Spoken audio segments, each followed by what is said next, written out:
দেখলাম রিভিউ কেমন, দেখলাম প্রত্যেকটা 100% রিভিউ পজিটিভ, গানটা সবাই প্রশংসা করতেছে এবং সবাই লিখতেছে ঈদের সেরা গান।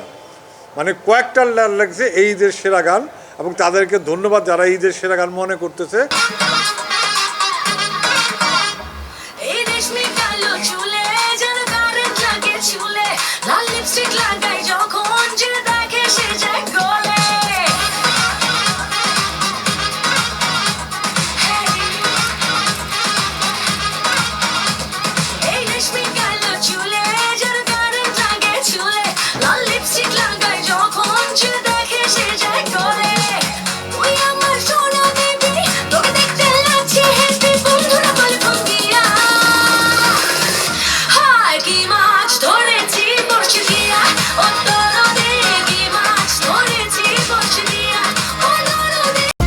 নিন মজাদার গোলমার্ক পপ, কুড়মুড়ে বাইটে ফুরফুরে লাইফ।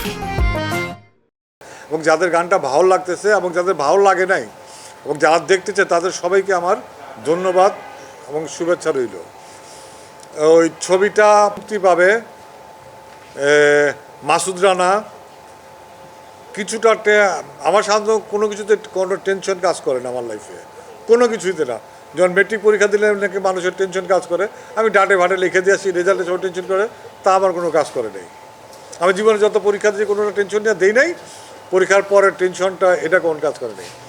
ভালোবাসার রং যখন রিলিজ করি, যখন রিলিজের দিন তখন আমার টেনশন কাজ করে নেই, কারণ আমি শিওর ছিলাম, আমার ভিতরে কনফিডেন্ট ছিল যে ছবিটা চলবে এবং চলছে।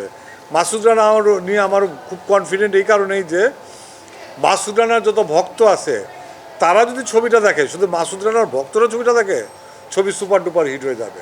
এবং মাসুদ রানার সব ভক্তরা দেখবে, এবং যারা মাসুদ রানা পড়ে নাই মাসুদ রানা জানার জন্য, মাসুদ রানাকে জানার জন্য কাজী আনোয়ার হোসেন স্যার কীভাবে মাসুদ রানাকে লিখে গেছে এই ছবির মাধ্যমে আপনি মাসুদ রানাকে পাবেন। দেখতেই পাচ্ছেন মাসুদ রানার বর্ণাটা, তখন মাসুদ রানা ক্লিন শেপ ছিল, এই যুগে ক্লিন শেপ চলে না, ক্লিন শেপ থাকলেই একটু লেডিস বলে, এই জন্য হালকা দাঁড়িয়ে রাখছে সে। আর মাসুদ রানার গায়ের রঙটা এইরকম বর্ণনা করছে, এরকমই এক হারা গরম।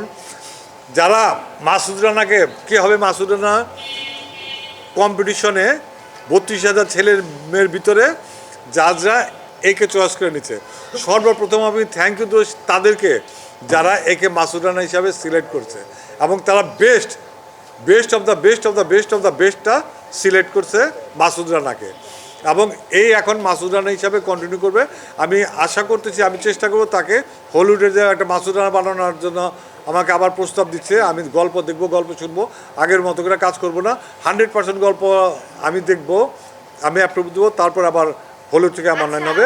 হলিউডের আমার 9 হইলেও এ থাকবে বাংলাদেশের মাসুদ রানা। তার পরবর্তী প্রজেক্ট আমাদের আরম্ভ হচ্ছে ঈদের পরেই, এবং সেই মাসুদ রানা এ করবে। এবং আমি বিশ্বাস করি বাংলাদেশের 2টা নতুন নক্ষত্র জন্ম হচ্ছে, 2টা তারকার জন্ম হচ্ছে, এক হলো রাসেল রানা আর এক হলো অবন্তিকা। অবন্তিকাটা বিশেষ ক্যারেক্টার, আপনারা ছবিতে দেখতে পাবেন তাকে।